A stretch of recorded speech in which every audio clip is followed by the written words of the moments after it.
We stayed at Campland on the Bay in San Diego in February over the President's Day weekend. Pleasantly surprised at how nice this place is. It's very large and there's kind of a couple sections. We stayed what you're seeing at now, which is kind of more campgroundish, but as you watch the footage from the drone, we'll come across the beach. And a lot of people want to be right near the beach, and there's a lot of sites there, but those sites kind of look like a parking lot to me. So kind of have to think about what you're really looking for. They do have a marina as well that you're just about to see as the drone goes over.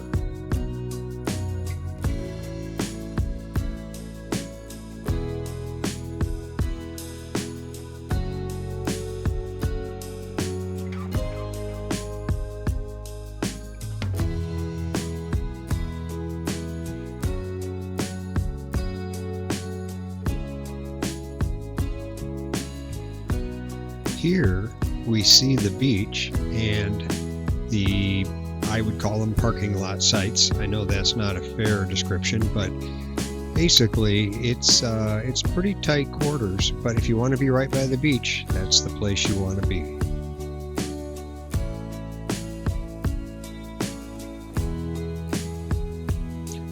As you can see from the drone footage, we're very close to the Pacific Ocean. It is just beyond the houses up near the top of the screen.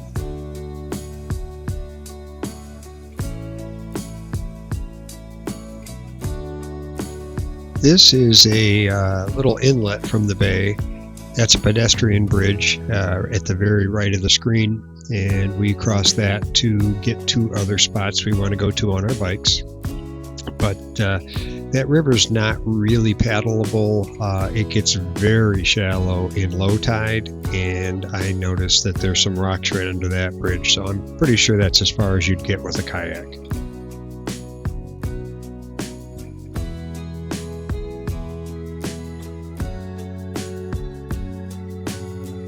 Now we are approaching the entrance, and the bar restaurant areas just passing under the drone, and that's the office right there with the road coming in being the actual entrance.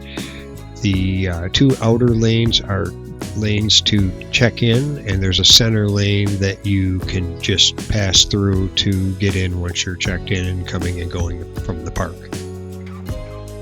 The park has two pools and hot tubs, very nicely located centrally, and although I haven't been in a pool, the hot tub was wonderful, set right at 101 degrees.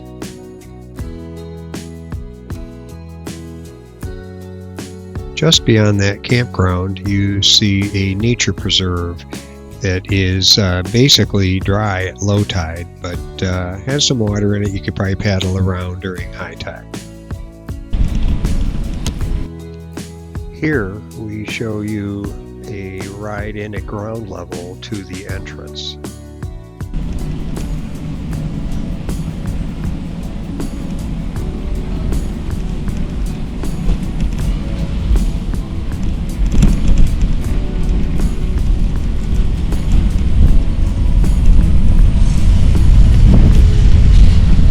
The check-in office is right here with the blue awnings, and we cruise past that. Next thing you would see is a store, but now we're heading off into the western side of the park, which to me is more campgroundish with lots of trees, and it's not just that parking lot look, but very nice. It's still tight. They have a lot of people that stay here, but it's been enjoyable to meet some of them. A lot of people here stay for 3 or 4 months because typically the weather in San Diego is gorgeous.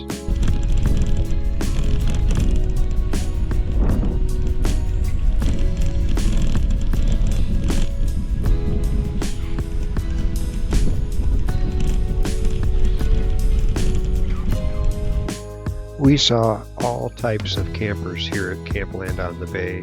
Some people were in tents, some people were in old small campers, and other people were in brand new bus-sized motorhomes. Very, very eclectic group. They basically will take anybody that wants to be here.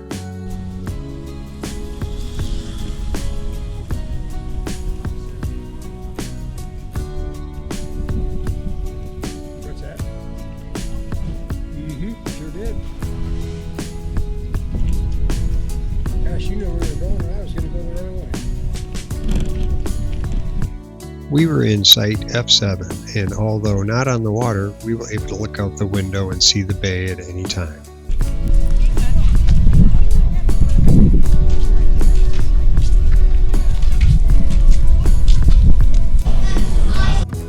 So this area is the cantina, and they do serve drinks like a bar. They have a bar setting, in fact, as well as a variety of foods for lunch and dinner.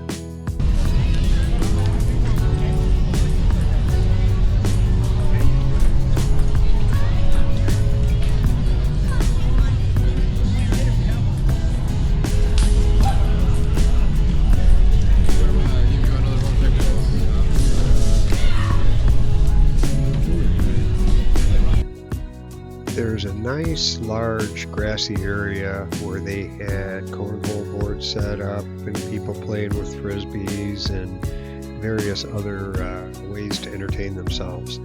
So really a nice place to hang out on a beautiful weekend.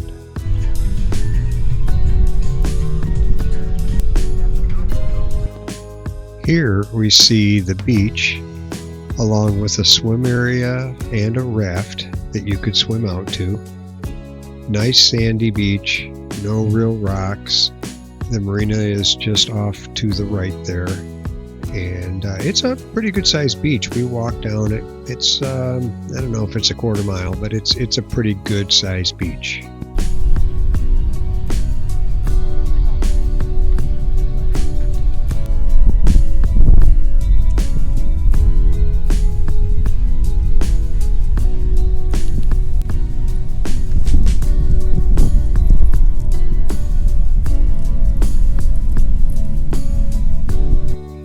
The bathrooms were clean and very nice inside. In fact, it's interesting to note they were much nicer on the inside than the outside of the buildings.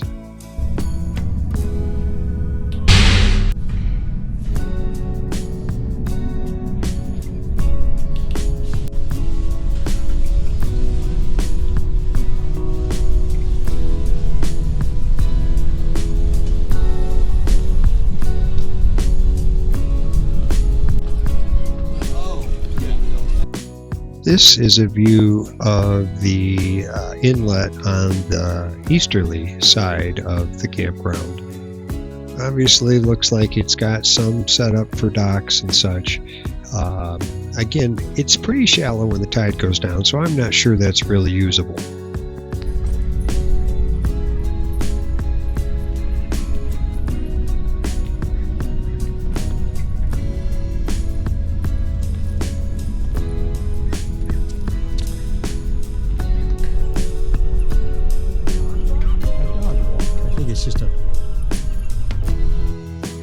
Campland also has a large storage yard, so you could leave a boat or camper here for an extended period without paying the campground rate.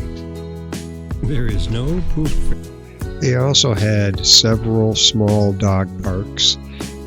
We haven't used them. My dog doesn't mind being on a leash, so we've just been walking him around. But these are off-leash fenced parks, so nice to know that that's available.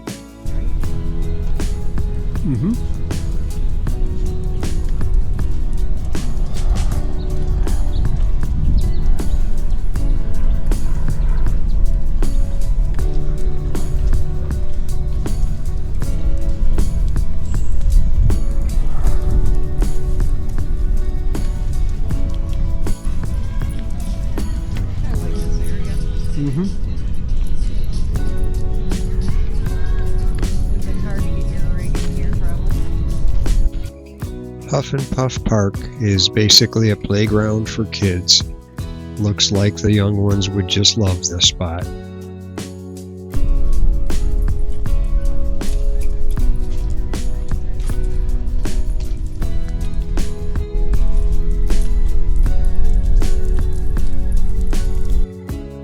They also have a gym available that I didn't show you for those people that want to work out routinely. As you can tell by having watched the earlier part of the video, I really like Campland and I've enjoyed being here. But I do recognize that this is an older campground. Not everything is polished perfectly. Some of their camp spots are like a parking lot, so you have to choose what your experience is going to be like before you book. They allow a lot of seasonal camping, and what that really means is sometimes there's a lot of clutter around some of those campers. Now, again, there was nothing unsightly, terrible or anything, but we just came from a campground that was absolutely perfect. So for me to give you this video and tell you this campground is like brand new and perfect would be a little misleading. Again, this campground has more amenities than any other campground I've been at. 2 pools, 2 hot tubs, a gym, a bar, a nice store that's well stocked. They have a ton of things to be proud of. But again, if you look around, you kind of see that some of the sites are just a little unkept because people are staying here for the whole winter. And that's not bad, but it just, like I say, it's not always impeccably perfect and clean. So keep that in mind. And if you liked this video or you found it informative, please give it a thumbs up and subscribe to the channel.